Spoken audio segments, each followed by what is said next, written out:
Bienvenue sur le podcast de Temps et Équilibre, le podcast de celles et ceux qui souhaitent se réapproprier leur temps et retrouver un équilibre.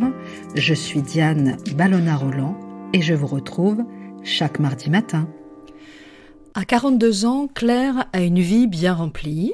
Mariée, maman de 3 enfants, elle est aussi entrepreneur, une entrepreneure accomplie qui ne reviendra en arrière sous aucun prétexte. Elle se sent à sa juste place, parfaitement alignée avec sa nature profonde. Alors, elle a fait ce choix il y a 3 ans, animée par le désir quasi chevillé au corps de donner du sens à sa vie, et pour cause, Claire ne se reconnaissait plus dans les valeurs de son entreprise, pression continue, ordre contradictoire, travail dans l'urgence, absence de reconnaissance de sa hiérarchie, ont progressivement eu raison de sa motivation.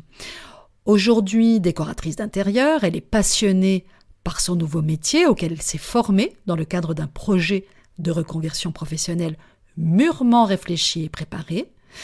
Claire se définit elle-même comme une bonne professionnelle et met un point d'honneur à fournir des prestations de qualité.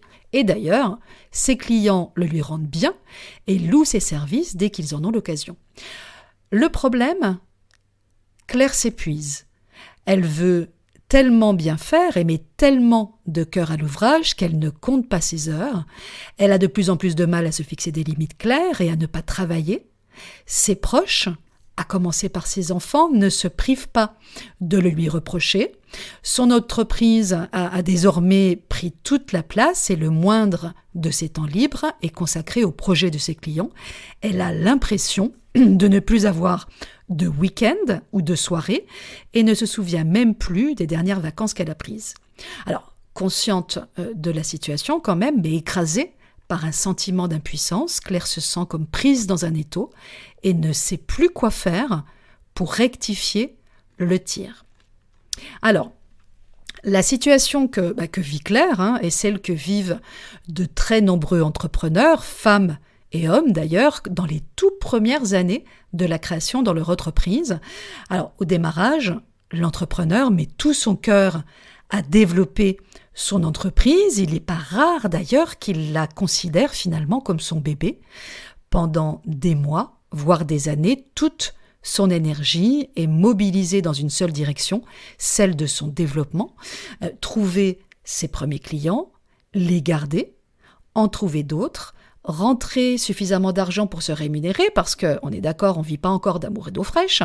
Dans certains cas, rembourser les premiers investissements et financer ceux à venir. En gros, il est prêt à tout pour atteindre ses objectifs. L'entrepreneur s'installe donc dès le départ dans une logique de surinvestissement, étant persuadé qu'il n'a pas le choix et que seul un engagement total lui permettra de survivre, quitte à en payer le prix. Alors, se lancer dans l'entrepreneuriat, c'est sûr, ça génère un stress considérable, souvent négligé d'ailleurs, car même si le projet est bien ficelé et que le créateur s'est bien préparé, créer son entreprise, ça représente une prise de risque avec son lot d'incertitudes. Or, le prix à payer n'est pas seulement matériel. Il le paye de sa propre personne en mettant sur la table sa santé, son énergie vitale, sa créativité, son propre équilibre et celui de sa famille. Alors, je ne sais pas si vous vous en souvenez, je vous en avais déjà parlé dans un épisode précédent qui s'appelait le burn-out des entrepreneurs. On en parle de mémoire, il me semble que c'est l'épisode 67. Et en faisant dès le départ un autre choix, celui d'entreprendre, mais aussi celui de préserver son équilibre, le slow entrepreneur choisit, lui, un modèle de réussite différent. Il se donne la possibilité de réussir durablement, écologiquement, sans sacrifier l'essentiel. Et ça commence par des petits actes concrets, des petites décisions du quotidien qui fixent justement les nouvelles règles du jeu, un cadre de travail structurant qui intègre dès le départ les nécessaires temps de récupération et de ressourcement et qui n'exclut pas, loin de là, d'autres paramètres, alors certes moins chiffrables, mais tout aussi précieux que sont le plaisir, la joie et le bonheur de créer. Alors, pour illustrer mon propos, parce que là on peut imaginer, on peut se dire justement qu'on est un petit peu dans des considérations un petit peu théoriques, j'avais interviewé pour mon dernier livre, Slow Working, dans lequel justement je consacre un chapitre entier au slow entrepreneuriat, May Lopez. Alors May Lopez, elle est créatrice des Mots à l'affiche et du blog Vie de Miettes, mais elle est également aussi, je la connais depuis longtemps parce qu'elle est ma web designeuse depuis 2015. Alors, je lui ai posé 3 questions simples et évidemment, je ne résiste pas à l'envie de vous partager ces réponses aujourd'hui. Alors, première question, qu'est-ce qu'entreprendre slow signifie pour toi ? Alors, sa réponse, entreprendre slow, c'est à mes yeux apprendre tout d'abord à se connaître et à s'écouter. C'est ensuite composer ses journées en fonction de son rythme, de ses valeurs et de ses besoins. Ce n'est pas courir après une productivité idéale, c'est être attentif chaque jour à ce qui nous meut. C'est se créer un quotidien sur mesure, adapté et qui correspond à notre équilibre. Ma deuxième question que je lui ai posée à l'époque, concrètement, comment tu fais ? Alors, en me lançant à mon compte, et là je cite mais encore, j'ai vraiment pris le temps de réfléchir à la façon de travailler qui me rendait heureuse et sur les raisons de la création de mon entreprise.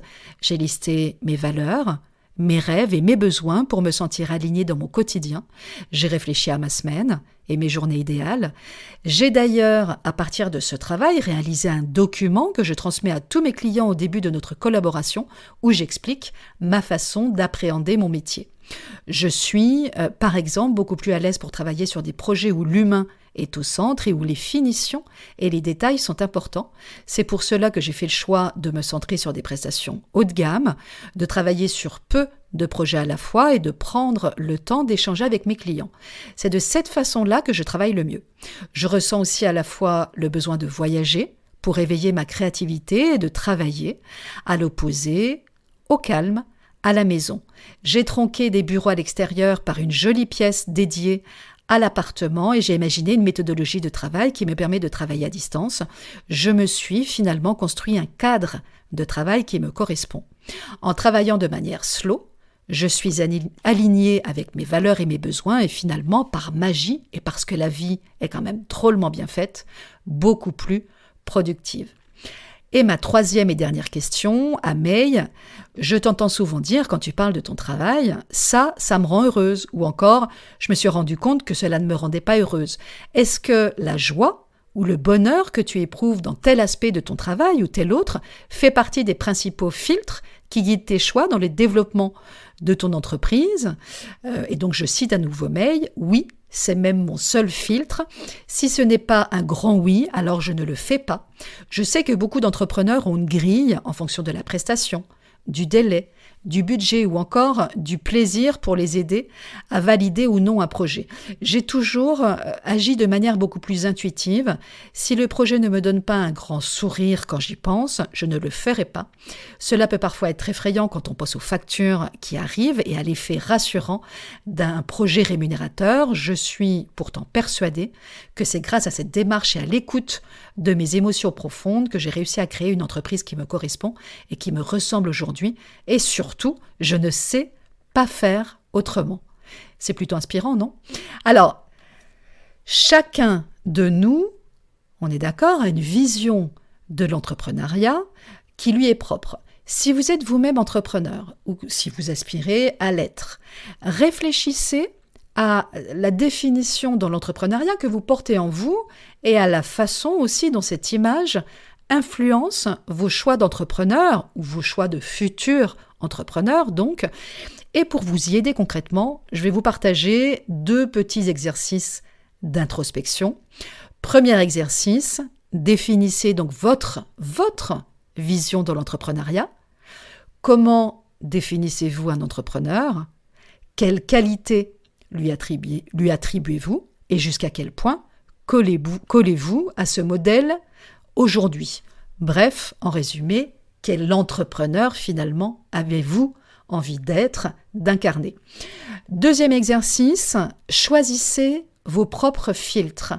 Quels sont les filtres qui guident majoritairement vos choix d'entrepreneur ? Est-ce la rentabilité de vos prestations, les bénéfices réalisés, le montant du chiffre d'affaires? S'agit-il d'autres filtres plus personnels, comme pourrait l'être le plaisir que vous trouvez à réaliser telle prestation ou telle autre, ou encore le bonheur que votre travail vous procure? Et pour finir ce nouvel épisode, je voulais tout simplement vous recommander la lecture d'un livre qui est paru cette année chez Duno, qui s'appelle donc Le Guide de l'entrepreneur durable, signé par Solène Pignier. Le Guide de l'entrepreneur durable, c'est un livre pratique à destination de celles et ceux qui souhaitent entreprendre autrement pour avoir un impact positif sur la planète et la société. Son concept est très simple. Il s'inspire des 12 principes de la permaculture pour créer et développer des entreprises respectueuses de l'environnement, épanouissantes au quotidien et rentables, parce que oui, on peut avoir une entreprise qui respecte son écologie personnelle, ses valeurs, et une entreprise qui est tout à fait rentable. J'espère que ce nouvel épisode vous aura éclairé sur ce qu'on peut mettre derrière l'idée d'entreprendre de manière slow et durable. Alors non, ce n'est pas juste une utopie, c'est réellement faisable et je continuerai à vous en parler régulièrement, de façon même encore plus concrète dans d'autres épisodes à venir, en tous les cas si le sujet vous intéresse. Et alors, pour la petite info, je monte d'ailleurs sur Paris ce jeudi pour venir en parler de vive voix au prochain Café des Freelances dans le cadre d'une table ronde sur la gestion du temps. Donc pour celles et ceux que le sujet intéresse, la table ronde sera filmée et enregistrée et je vous mettrai ici en description, si ça vous intéresse, donc le lien du replay. D'ici là, je vous souhaite une très très belle semaine et je vous retrouve dès mardi prochain pour un nouvel épisode. À très bientôt!